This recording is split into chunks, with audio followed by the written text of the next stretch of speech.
Hello students, myself Divya Shrivastava. I am your English teacher. Today in English literature we are going to read a new fresh chapter, chapter 6, and the name of the chapter is The Fox and the Little Red Hen. Yes, it's your sixth chapter and today we are going to read it. So let's get started. Firstly we will see the characters and the title of this story. The name of this story is The Fox and the Little Red Hen. एक लोमड़ी और एक छोटी लाल मुर्गी, ये हमारी story है. इसमें कैरेक्टर्स हैं हमारे फॉक्स हैं और एक लिटिल रेड हैन है और फॉक्स की फैमिली है. फॉक्स की फैमिली में उसके papa fox, mother fox and baby fox. So let's get started. Once upon a time there was a little red hen. एक बार की बात है, एक छोटी लाल मुर्गी थी. She lived in a village white house. In a little white house, वो एक छोटे से सफेद घर में रहती थी. And she had a little green garden, और गार्डन कैसा था उसका? ग्रीन था. Every day she work in house and garden. Every day यानी कि प्रतिदिन वो डेली क्या करती थी? अपने हाउस और अपने गार्डन में काम करती थी. Some distance from her home lived a family of foxes. उसके घर से कुछ ही दूरी पे एक फॉक्स की फैमिली रहती थी. लोमड़ियों का एक परिवार उसके घर से कुछ ही दूरी पे रहता था. One day mama fox said to papa fox. एक दिन मम्मा फॉक्स ने पापा फॉक्स से क्या कहा? I want a fat hen to eat and there is nothing in kitchen for the baby fox. उसने क्या बोला कि मैं एक मोटी मुर्गी खाना चाहती हूँ और किचन में मेरे बच्चे के लिए, बेबी फॉक्स के लिए कुछ भी नहीं है. So papa fox started out to find something for them all. तो पापा फॉक्स ने उसको ढूंढने के लिए, कुछ खाने के लिए, उन लोग के लिए कुछ खाने के लिए ढूंढने के लिए उन्होंने ढूंढना शुरू कर दिया. वो घर से निकले. He ran down the road until he came to the woods. वे सड़क पे तब तक चलते रहे, भागते रहे जब तक कि वो जंगल में नहीं पहुंच गए. Surely I will find something here. मैं यहाँ पे पक्का कुछ न कुछ जरूर फाइंड कर लूंगा. ही सेड, उसने खुद से कहा. But he found nothing to eat in woods. But उसको जंगल में कुछ भी खाने को नहीं मिला. As he came near the little red hen's green garden he said, oh I smell fresh cake, oh I smell a little red hen. अब जब वो छोटी लाल मुर्गी के बगीचे के पास, गार्डन के पास आया तो उसने बोला कि मुझे फ्रेश केक की महक आ रही है और मुझे एक फ्रेश लिटिल हेन की महक आ रही है. श्योर इनफ, निश्चित रूप से ही, there was a little red hen eating her cake. जरूर छोटी लाल मुर्गी है जो केक खा रही है. Papa fox stole up softly behind her and grabbed her by the neck and put her into the bag of his back. उसने बहुत ही आराम से उसको पीछे से जाके पकड़ लिया, चुरा लिया, और उसको पीछे से जाके उसकी गर्दन से उसको ग्रैब कर लिया, दबा के पकड़ लिया. और उसको चुरा के उसने क्या किया? Put her into a bag on his back. और अपने पीठ के पीछे जो बैग था उसमें उसको रख दिया. मुर्गी को पकड़ लिया फॉक्स ने. Then he ran off quickly down the hill towards his home. अब वो अपने घर की तरफ, पहाड़ों के नीचे घर की तरफ अपने जाने लगा, भागा. The little red hen was so frightened that she lost her voice and could only whisper, oh dear, oh dear, oh dear. इतनी छोटी जो लाल मुर्गी थी वो बहुत ही ज्यादा डर गई और वो उसने अपनी आवाज को खो दिया. वो बोल ही नहीं पा रही थी. And she could only whisper. वो केवल फुसफुसा पा रही थी, धीमे से बोल पा रही थी. ओ डियर हेल्प मी, मुझे छोड़ दो, लेट मी गो, है ना. Just then she felt a sneeze coming and when she put her claw into the pocket of her jacket to take out her handkerchief, she felt her little Caesar. तभी उसको ऐसा लगा कि उसको छींक आ रही है. स्नीज मतलब छींक आ रही है. तो उसने क्या किया? उसका जो पंजा था, उसने पंजों को कहाँ? अपने जो जैकेट थी उसकी पॉकेट में उसने डाला. To take off her handkerchief. अपनी रुमाल को निकालने के लिए उसने अपने पंजे को अपने जैकेट की पॉकेट में डाला. तो उसने वहां पे क्या पाया कि वहां पे एक कैंची है, छोटी कैंची है वहां पे. Quick as a flash she took them out and cut a little hole in a bag. जल्द ही, कुछ ही पलों में, कुछ ही क्षणों में, ठीक है. क्विक एज अ फ्लैश मतलब बहुत ही जल्दी, जैसे फ्लैश मतलब झलक होती है, ठीक है. तो वैसे ही बिल्कुल कुछ ही एक ही क्षण में क्या हुआ कि उसने उसको फटाक से सीजर को निकाल लिया और उसने इस बैग में छोटा सा होल कर दिया, छोटा सा होल उसने कट कर दिया उस बैग में। पीपिंग आउट, बाहर झांकते हुए, she saw a great hill just ahead all covered with stone. उसने देखा सामने एक बहुत बड़ा सा पहाड़ है जो कि पूरा ऑल कवर्ड है, कैसे, पत्थरों से घिरा हुआ है। As papa fox stopped to rest on his way up the hill with his back turned towards her, she cut a big hole in a bag, jumped out quickly, put a big stone in the bag in her place. जैसे ही पापा, यानी कि जब पापा fox थे वो अपने रास्ते में पहाड़ी के ऊपर जैसे जा रहे थे, तो उन्होंने क्या किया, उन्होंने सोचा थोड़ा सा आराम कर लेते हैं, तो वो अपने रास्ते में वो रुक गए, ठीक है, और रुक गए, आराम करने लगे, और उन्होंने अपनी जो बैग था, यानी कि जो रेड हैन थी, उसकी तरफ अपनी पीठ करके वो आराम करने लगे। तभी क्या हुआ, उसने एक बहुत बड़ा सा कट कर दिया बैग में, और वो वहां से जो मुर्गी थी वो उस बैग से जंप आउट कर गई, बाहर कूद गई, और जल्दी ही उसने एक बड़ा सा स्टोन उस बैग में अपनी जगह पे रख दिया, अपनी प्लेस में उसने एक बड़ा सा स्टोन रख दिया। When Papa Fox had rested, जब पापा फॉक्स आराम कर लिए, he continued his journey up the hill.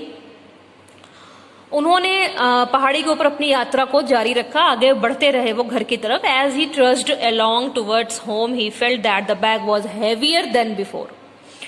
But he thought nothing it and said to himself, "Never mind, she is a nice fat little red hen." जैसे ही पापा fox ने आराम कर लिया और वो अपनी जर्नी को आगे, यात्रा को कंटिन्यू करने लगे, वो उसने ऐसा देखा कि वो जैसे पैदल जा रहे थे घर की तरफ, उसने ऐसा महसूस किया जो बैग है वो पहले से ज्यादा हैवी हो गया है, भारी हो गया है। बट उन्होंने सोचा कि नहीं, कुछ भी नहीं है ऐसा। उन्होंने खुद से क्या, उसने बोला कि never mind, she is a fat little red hen, ये कुछ नहीं है, ये बस एक छोटी मोटी मुर्गी है। मतलब मुर्गी ने अपनी जगह एक बड़ा सा स्टोन रख दिया था, इसकी वजह से वो उसको बैग हैवी लग रहा था, बट उसने इतना माइंड नहीं किया, और उसने जस्ट क्या बोला कि कुछ भी नहीं है, she is a nice fat little red hen, ये बहुत ही मोटी हेल्दी सी एक मुर्गी है। ही रीच्ड होम, वो अपने घर पहुंच गया। Mamma fox met him at the front door with the baby fox, जो मम्मा फॉक्स थी वो दरवाजे पे ही बेबी फॉक्स के साथ उसको मिल गई। She was excited to see that Papa Fox had his bag full. वो बहुत ही ज्यादा एक्साइटेड थी ये देख के कि पापा का जो बैग है वो बहुत ज्यादा, पापा फॉक्स का बैग बहुत ज्यादा फुल है, यानी कि वो कुछ ना कुछ जरूर उन लोग के लिए लाए हैं। The water is already boiling, said she. उसने क्या बोला कि पानी जो है वो पहले से ही उबल रहा है, उसने पहले से ही पानी उबलने के लिए चढ़ा दिया था। Baby Fox was jumping with joy and asked, "What have you in your bag?" जो बेबी फॉक्स था वो खुशी से उछल रहा था और उसने पूछा कि आपके बैग में क्या है। A nice fat little red hen, said Papa Fox proudly. पापा फॉक्स ने क्या बोला बहुत ही प्राउडली कि एक मोटी सी हेल्दी सी छोटी लाल मुर्गी है। As he held the bag over the pot, he said to Mama Fox, "When I drop her into the pot, you quickly put on the lid." जैसे ही उसने पॉट के ऊपर बैग को ऊपर से उसने पकड़ा, और उसने मम्मा फॉक्स से क्या बोला कि when I drop her into the pot, जैसे मैं उसको बर्तन में पॉट में ड्रॉप करूंगा, छोड़ूंगा, you quickly put the on the lid, तुम जल्दी से इसका ढक्कन इसके ऊपर रख देना, पॉट के ऊपर इसका लिड जो है वो तुम रख देना। सो ही ओपन द बैग, तो उसने बैग खोला एंड स्प्लैश, जैसे ही उसने बैग खोला तो छप छप यानी कि छपाक की आवाज हुई और पानी में, तो उसको लगा कि जो मुर्गी है वो पानी में नीचे गिर गई है पॉट में। वेन द बॉइलिंग वाटर, छप छप की आवाज हुई और वो बॉइलिंग वाटर में गिर गई। क्या था, मुर्गी की जगह क्या था, एक बिग स्टोन था। Then it split all over papa fox and mamma fox and baby fox. अब ये क्या हुआ, पापा फॉक्स और मम्मा फॉक्स और बेबी फॉक्स के ऊपर वो पूरा छलक आ गया, मतलब वो जो पानी था वो बिल्कुल पापा मम्मी और उस बेबी फॉक्स के ऊपर बिल्कुल पानी वो छलक के थोड़ा सा आ गया, उन लोग के फेस पे आ गया, उन लोग के ऊपर आ गया। But they were so hungry and anxious that they did not mind. अब क्योंकि उनको बहुत ज्यादा भूख लगी थी और बहुत ज्यादा वो चिंतित थे, तो उन्होंने जितना ज्यादा माइंड नहीं किया कि मुर्गी की जगह कहीं बिग स्टोन तो नहीं है, उन्होंने इस चीज को ध्यान ही नहीं दिया। Patiently they waited to have their meal, उन्होंने अपने खाने बनने का लेने का उसका इंतजार किया। After some time mamma fox said to papa fox the stew must be done by now. कुछ समय बाद मम्मा फॉक्स ने पापा फॉक्स से क्या बोला कि जो सब्जी है यानी कि जो रेड हेन की सब्जी बनाई है वो बिल्कुल तैयार हो गई होगी, और get the plates and I will start serving us. अब जाके प्लेट्स ले आओ और अब मैं आप लोगों को अब मैं उसको परोसना स्टार्ट कर दूंगी। But when she open the lid she jumped back and cried. जैसे ही उसने ढक्कन खोला और हटाया वो बिल्कुल कूद के पीछे हो गई और वो कस के चिल्लाई, where is the fat little red hen, वो छोटी लाल मुर्गी कहाँ है? There is nothing here but a big stone, यहाँ पे तो कुछ नहीं है और एक बड़ा सा पत्थर है। How could you be so careless, तुम इतने ज्यादा लापरवाह कैसे हो सकते हो? उसने अपने हस्बैंड से यानी कि पापा फॉक्स से कहा। Papa fox also jumped up to see, अब जो पापा फॉक्स है वो भी देखने के लिए कूदे जल्दी से। He saw that all this time a big red stone had been boiling, और उसने क्या देखा कि एक बड़ा सा लाल रंग का पत्थर है जो कि उबल रहा है पानी में। He was so upset that he began to howl, वो बहुत ही ज्यादा अपसेट हो गया, परेशान हो गया और उसने चीखना चिल्लाना शुरू कर दिया। मम्मा फॉक्स चाइडेड हिम। अब मम्मा फॉक्स चाइडेड मतलब होता है चिल्लाना या डांटना, मतलब ठीक है, बुरा भला बोलना।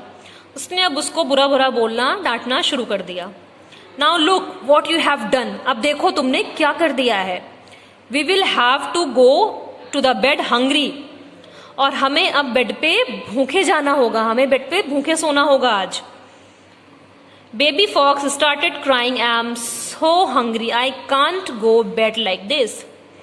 जो बेबी फॉक्स था उसने रोना शुरू कर दिया और उसने क्या बोला कि मैं बहुत ज्यादा भूखा हूं और मैं इस तरह भूखे पेट नहीं सो सकता, मैं इस तरह भूखे पेट नहीं लेट सकता।